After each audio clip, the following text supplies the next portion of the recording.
Today, I'm going to be speaking with Alexandra Hudson, who's an award-winning journalist, author, and speaker, as well as the founder of Civic Renaissance. Her new book is Against Politeness: Why Politeness Failed America and How Civility Can Save It. It's so great having you on. I really appreciate it. Thanks, David, for having me. I think to start with, we should talk about the difference between politeness and civility. There's so much discussion, particularly in modern politics, about many people aren't civil, or can we continue to be civil, versus politeness, which is really something different. So maybe let's start there. Like, what are these two different concepts?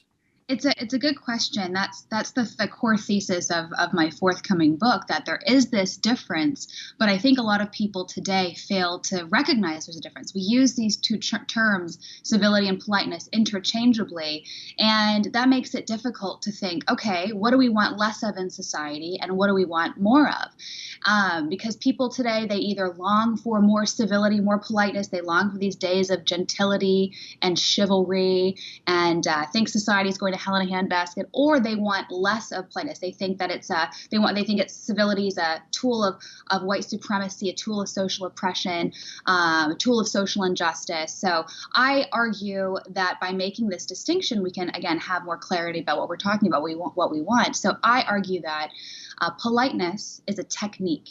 It's manners. It's the superficial expression of social norms and etiquette.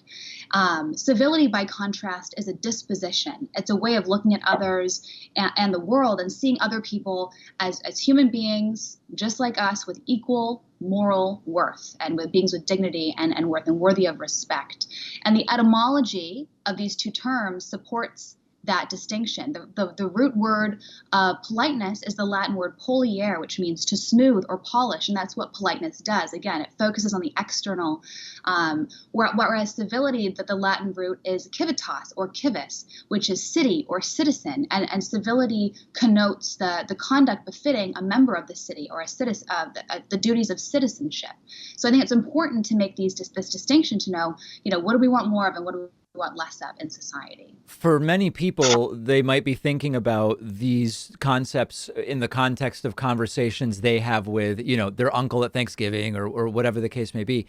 Can you kind of apply this to such interpersonal conversations and give us examples of how civility and politeness can overlap, but also one can exist absent the other, and kind of what that would look like in human interaction? Absolutely. I'm of the mind that civility is actually the truly respectful way of engaging with others, because it's seeing people as human beings first, with equal moral worth. So whereas politeness would want to smooth over differences, civility says, I respect you enough, David, to tell you when I think you're terribly wrong on a subject. I'm not going to patronize you and just smile when I think that you're incorrect. I'm going to tell you what I think. That's that truly respectful thing to do. However, and again, that's what a democracy requires. It requires being able to have robust, honest discourse, and not just suppressing discussion or papering over important differences. However, I will note that not all contexts in life are the same. Having a debate in a college classroom or on the floors of Congress is different than having a dinner with your family member. And I'm a firm believer that politics has taken too much of our consciousness and our psyche, and is too much a part of our lives. And there are way more important things in politics, such as relationships with family members. And I don't think that you have to fight to the death on every single political issue. It's too easy to let political issues come between relationships and family relationships these days. And so I think it's perfectly fine to say, you know what, we're not going to talk about XYZ issue. We're not going to talk about politics at all, because we're going to talk about other things, our kids, or our lives, because this relationship matters more than focusing on the sore spots, the areas of disagreement that may not be reconcilable right now. Yeah, sometimes viewers will call me and they'll say, hey, like, for example, a left-wing viewer will call and say, when I go back to wherever during college break, my parents have turned into the opposite of what I am. They watch Fox News all day, and they think Joe Biden lost, and they think the vaccines turn you into a turtle, and, all these different things. How can I change their mind? And my answer always is, well, what are you willing to allow to happen to your relationship with them? Because I I could answer in terms of how minds are sometimes changed. But part of it is, are you willing to not have a relationship with them anymore? Or you need to figure that out first, so to speak. And it seems that that is missing sometimes from just figuring out how can I have my ideas win over someone else's. And I think that's reflective of this mentality in our political discourse today where it's all zero sum. It's like I have to win and I'm going to win at all costs. It's like, scorched earth policy. And you can't take that logic and apply it to our relationships and our family context. A, I don't think that's the right thing to do. And B, that's not the right thing to do generally. You can't have a democracy with that sort of scorched earth zero sum mindset. That's the conclusion of my book argues that, again, we suffer from a crisis of misplaced meaning in our society today, where these traditional touchstones, family, civil society, church, these are all kind of on the ascendant in recent years. And politics has become the place where we derive our meaning from, which is why every political issue, it like cuts us to our core if someone disagrees with us. It's like we're being personally assaulted and we go into fight or flight mode, as opposed to if we had these other derived our meaning from other places, we could have kind of the equanimity of spirit to be able to have these difficult conversations. But we've allowed politics to matter too much to us, which is why it's difficult to have these conversations. Well, before we move on to the more like governmental level application of this, to keep it at the personal a little bit, there are no doubt people who will hear this conversation and they'll say, well, guys, Alexandra, David, there are circumstances where it's not that I'm looking for a fight, but I cannot be civil nor polite with people who, for example, if I were gay and I know that I'm around people, whether it's parents or coworkers or whatever, who quite literally believe that I'm going to hell, I'm an evil person or whatever, something so fundamental to what I am and who I am. It's not that I'm trying to make political disagreements the forefront, but I can't be civil with someone who sees me in that way. It's very easy to say, let's not make it all about politics. But when it's something so core to who I am, I can't be civil. I can't be polite. It's not possible. There's validity to that as well, isn't there? Of course, and I absolutely empathize with that position. I would, however, point people of that mindset to a really powerful example of someone who lives out decency with people that he disagrees with, to say the least. That the jazz musician Daryl Davis, if you haven't heard of him, he's been on the show. Yeah. Awesome. Yeah, exactly. His story is incredible, where he makes makes it his personal mission in life to win over white supremacists who literally think he's a subhuman, and he does it through conversation and kindness and relationship. No one's ever been persuaded to change their mind about anything by being insulted and like hit over the head with rationality and arguments. And he really embodies the ethos of saying, I'm going to see the personhood past the bigotry, and I'm going to try and reach that and focus on what we have in common. And he's changed a lot of hearts and minds that way. That's a really powerful example for each of us. What he does is really incredible. When it comes to national and world level politics, are there some examples of when politeness led to bad outcomes or results that we could talk through? Well, politeness across history has been this tool of division. It's been a way of signifying the in-group and the out-group, between countries and within a given society. It's been a way for people to feel superior to others. In ancient Greece, for example, anyone who didn't speak Greek and have the manners of Greek people were called barbarians. That's where we get our word barbarian from. It means someone who basically doesn't speak Greek. And for the Greeks, they didn't leave it as, okay, they just speak a different language and they have different manners than us. For them, they said, okay, they're different from us, therefore they're morally inferior and they're lesser than us.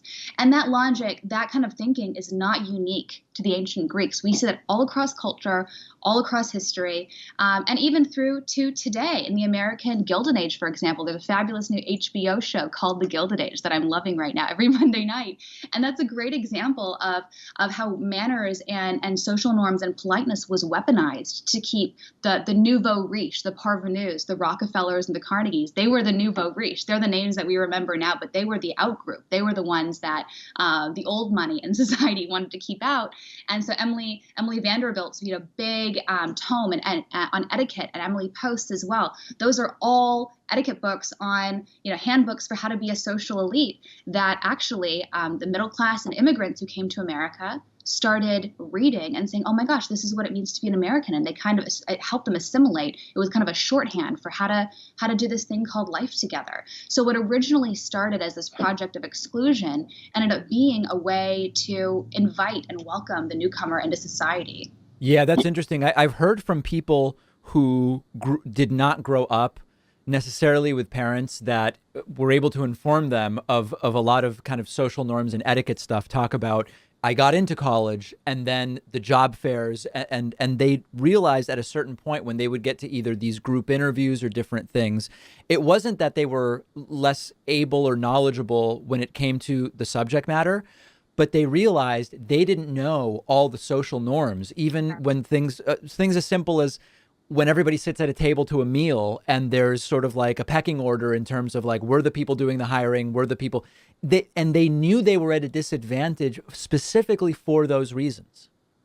Absolutely. I think too often we assume we know someone's character, their inner state by the shorthand, by manners, whether they know which fork to use. And again, this is how the norms of politeness have been weaponized across human history. And part of my argument for my book is we need to focus less on the trimmings, focus less on the etiquette and more on the timeless principles of civility that have served us well in this project of human community across time and place. I argue that civility is not a new problem. It's not an America problem. It's not a now problem. It is a human problem, which is why every single society without fail across history has had etiquette books. That's a whole genre. And they've had social norms that help us do this thing called life together. It's hard. Society and civilization is fragile and it takes work.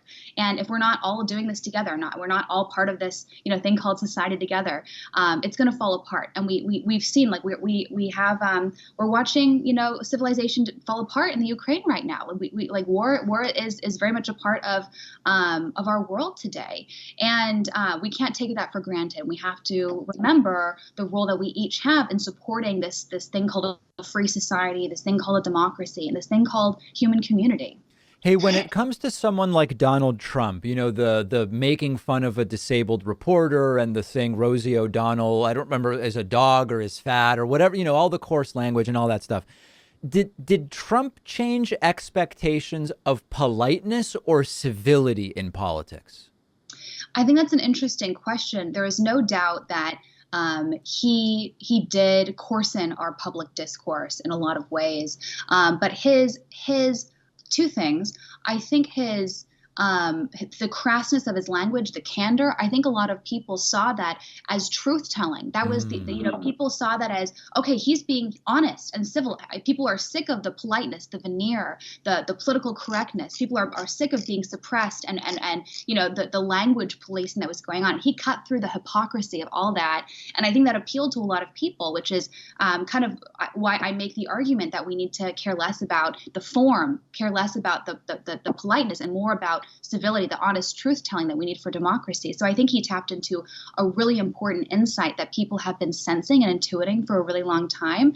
But secondly, it is really important that to realize that Donald Trump did not create our civility problem. Again, this is not a new problem, not an America problem. This is a human problem. It's been a challenge to human community. So I argue in my book that as human beings, we are profoundly social. We thrive, we become fully human in community, but we're also profoundly selfish and self-interested.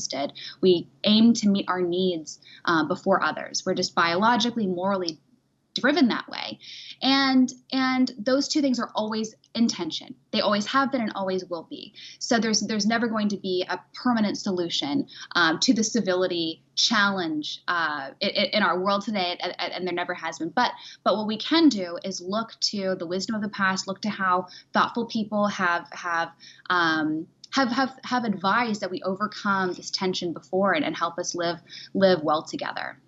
The forthcoming book is Against Politeness, Why Politeness Failed America and How Civility Can Save It. We've been speaking with the author, Alexandra Hudson, an award-winning journalist, author, and speaker. Really appreciate your time and your insights today. Thanks so much for having me, David.